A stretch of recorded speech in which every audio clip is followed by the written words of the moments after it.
Wife cheated on me with her hot young boss when I was working hard in another city. I, 43 male, have been living in Chicago for the last 2 years for job purposes. My wife, Jill, 39 female, and our 9-year-old son are put in our hometown in Houston. Pre-pandemic, I used to run a garage with my friend while Jill worked as an executive. We didn't make much, but it was manageable. We lived in our own house. I had inherited it from my family. My parents retired early from their day job and went to live on our countryside farm to lead their lives in peace amidst nature. My father loads up his truck every 2 weeks with all the dairy products, fruits, veggies, and potatoes, depending on the season, grown on his farm and ships it to us. So yeah, we save a lot there. Life was smooth. Bam. COVID hit, and we lost everything. Everyone went indoors. There were no cars on the road, and people were selling off their vehicles because they couldn't pay their mortgages. Our garage followed the same fate.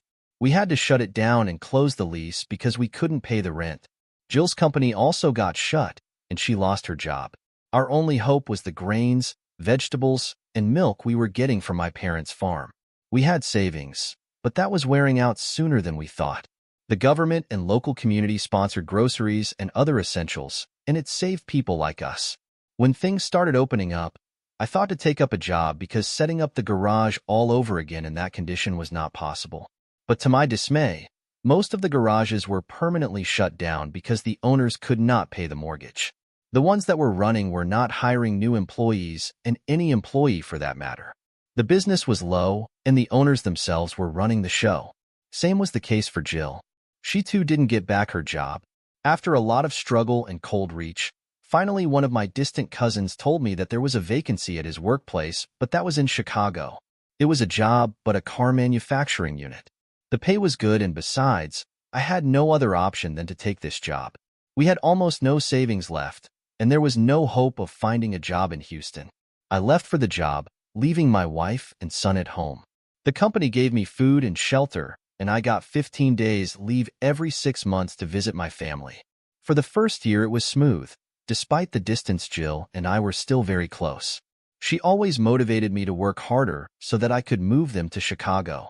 I was living in a dormitory provided by the company. Though the factory was located in a suburb, it was still expensive to bring family here. We both knew that it was a long journey, but we were hopeful to be living together shortly. After my long working hours, talking to Jill was the only thing that kept me refreshed and going. Things have started changing after my last home visit, 6 to 7 months back. Jill got a job at a startup company. I didn't notice any evident change except that she was not available for me every day. It was understandable. Earlier she was a homemaker, so she could make time for me every time I called. Now with her job, this was unrealistic to expect. However, I noticed some changes in her when I went home during my last vacation. She was way too guarded about herself and her phone. She was not talking freely, and I felt like she was careful about whatever she spoke. This wasn't the case earlier. Yeah, before that, when she first started her job, she had a tough time with her boss. She's the secretary to CEO's office. She worked for a startup run by young, just out of college graduates who were very rude to their employees. Jill couldn't take the harshness and resigned after a few months. After her resignation and her long email about a toxic workplace, her CEO called her back, promising to mend his ways. A lot of employees were leaving the company because of his bad attitude. Her earnings were a cushion for us. She used to say most of it because I provided all the household expenses despite her job. It expedited a process of living together. She withdrew the resignation and rejoined. Things got better for her, and she told me that her boss was now way more polite and respectful. It looked sorted. Fast forward to 3 months back. Jill told me that her boss, the CEO, was going for a 5-day investor summit in Dublin, and he wanted Jill to accompany him. She denied it initially because she couldn't leave her son alone for 5 days, but her boss has offered to let her son accompany them at the company's expense. Honestly, I have no idea how these corporate companies operate. How could they afford to spend so much on unnecessary stuff like this kind of travel? But anyways, I left it for Jill to decide. She said it was important for her career, and she went. I may sound possessive, but I felt uneasy about her trip but didn't say anything. She called me regularly and kept me updated during the trip. I FaceTime with my son daily, and we did that too during the trip as well. He was very excited to visit a new place. It was his first time outside of Houston. Eventually, I eased up. There was no evident change in Jill after the trip. Nothing that I read in the confession here, like ignoring me or becoming cold, etc. I wouldn't have been writing this if I didn't go home last month. I didn't tell her the exact date of my visit. I wanted to give her a surprise. I had done this before as well, but this time she was more shocked than happy to see me at the door. Her face didn't light up on seeing me. It was grim, though she pretended to be excited. But you can make out this subtle change in your partner. Then she was very guarded about her phone and about her own being overall. When you meet your partner after 6 months, obviously you want to get intimate. Every time she used to pounce on me on the same very night of my visit. But this time, she seemed reluctant. I asked her what had happened. She said nothing. She behaved like a virgin schoolgirl who just coordinated the entire action, feeling guarded about herself and without taking any initiative. I don't know. I felt she was scared about something I might find out. I confronted her, but she didn't acknowledge that there was anything unusual. But over the next few days, she became normal. Not very proud to say this, but I snooped into her phone that very night after she slept. No, there was nothing. The chats were with her boss, but had nothing except work-related stuff. No suspicious phone calls, and the gallery was clean. When she was out for work, I asked my son the details about the Dublin trip, and nothing came out from there either. I came back to work after the holidays, happy and satisfied. A week ago, Gilligan told me she was going for a 2-day work trip with her boss to Florida, and this time without her son.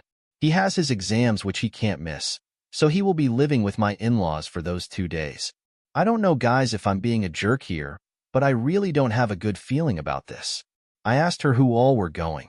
She said it was just her and her boss. Her company has 2 founders, but she goes with just one of them every time. I find it very weird. I don't know if I'm being a moron to suspect her, but I just don't want to ignore the red flags early on and get fooled. Has anyone been in this situation before? Any advice? Pro tips? Highly appreciated. Update 1. Hello all. It's been quite a while since my last post.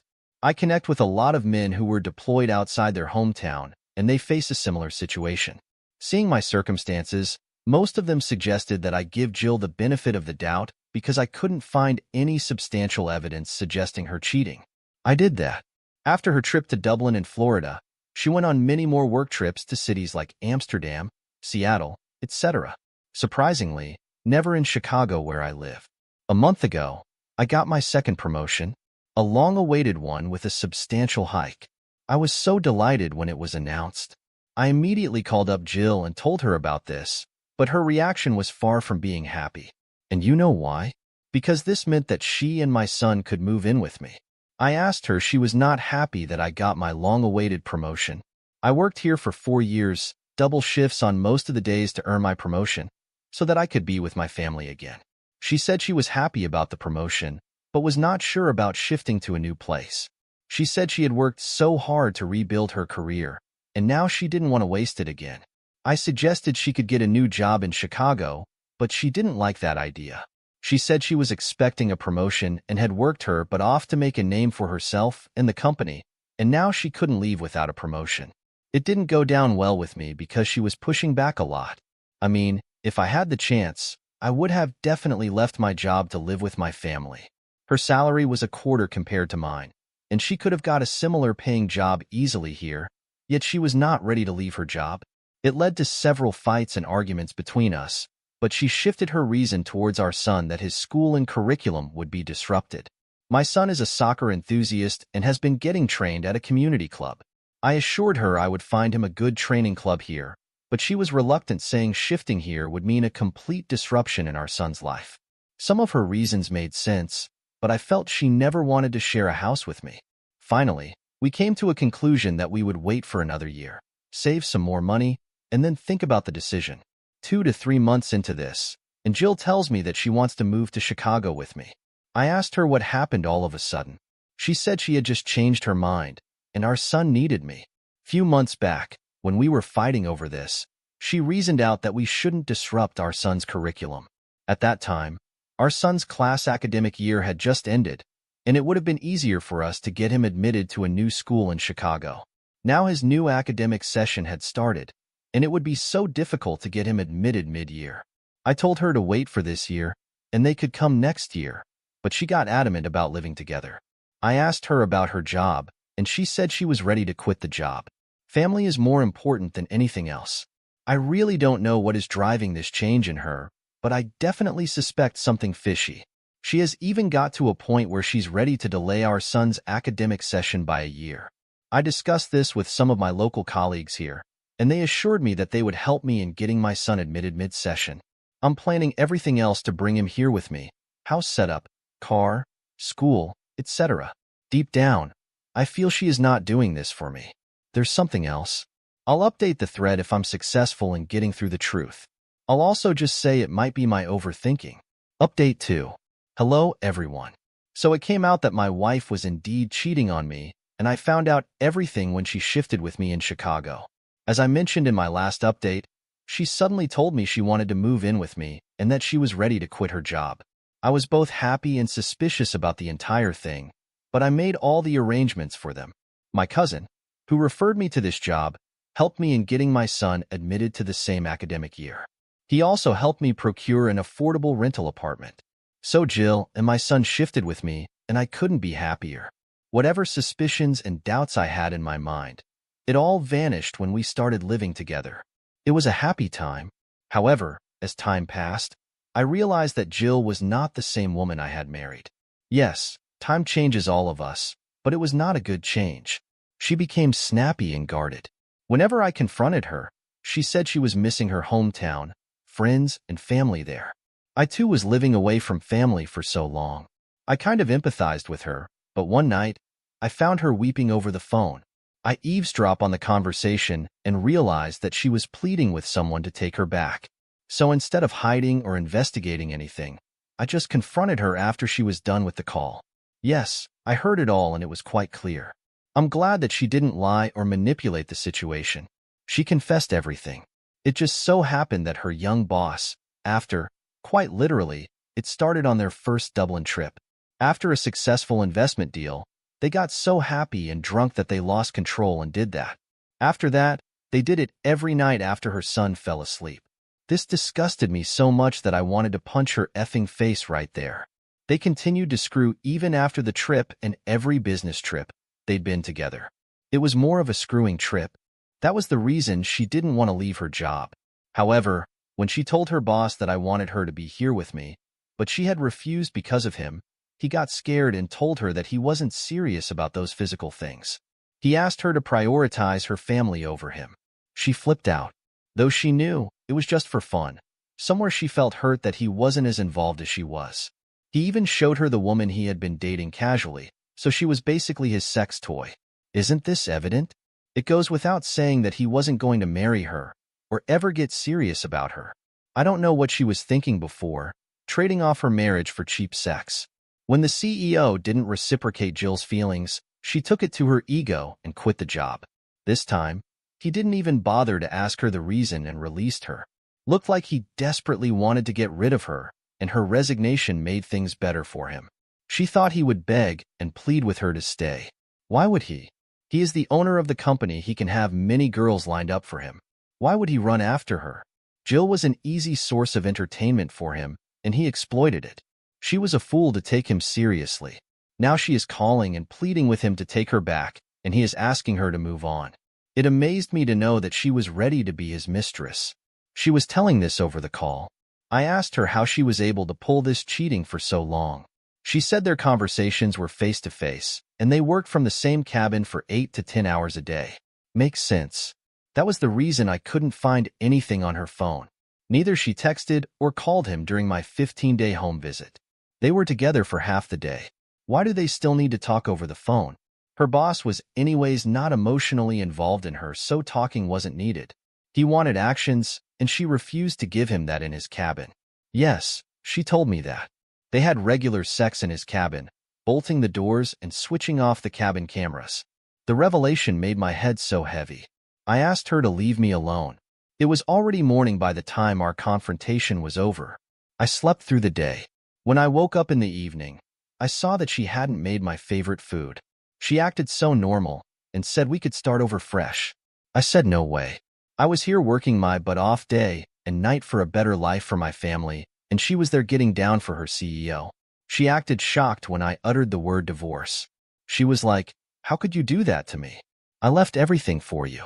I stood by you in the struggle days when you made nothing, and now when you're earning well, how could you abandon me?"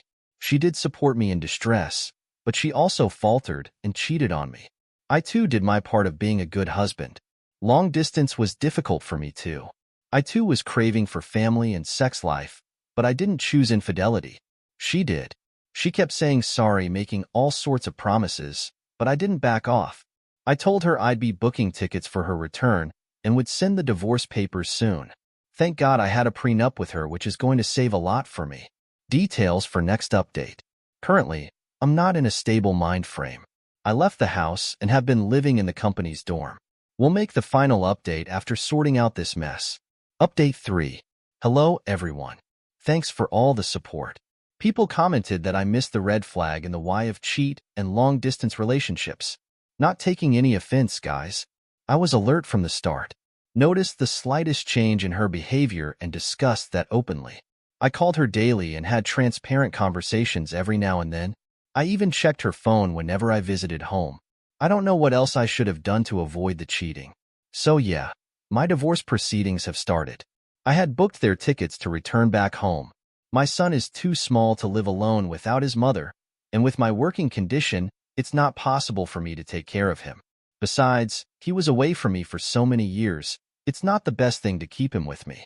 I'm hoping when he grows mature and understands things, he will understand me. Jill pleaded with me that she had lost everything and didn't have any means to live on her own. I offered to let her stay in the house until I was back in her hometown. We had a prenup that she could not claim my property in a divorce popping out of cheating, so she could not have my house. I agreed to a child support for my son, so she gets nothing from the divorce. Even after she left for Houston, she kept contacting me, asking for one last chance to fix our relationship. She was hopeful that I would forgive her for the sake of her son. Now, yes, people do that.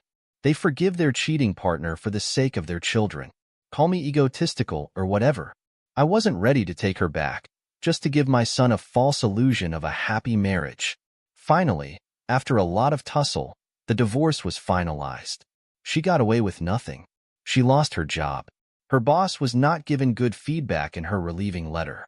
He mentioned her being flaky, who resigned at the drop of a hat without any reason. She resigned twice in her tenure without reason, so she is not getting offers from good companies. Also, the market condition of the corporate entry is not so good for the last 1 year. She sometimes sends me voicemails that I have ruined her life. I don't care. Neither I have blocked her. I want her to know that I hear everything she says. Still, I am unmoved by her misery. I want her to know that I don't love her anymore.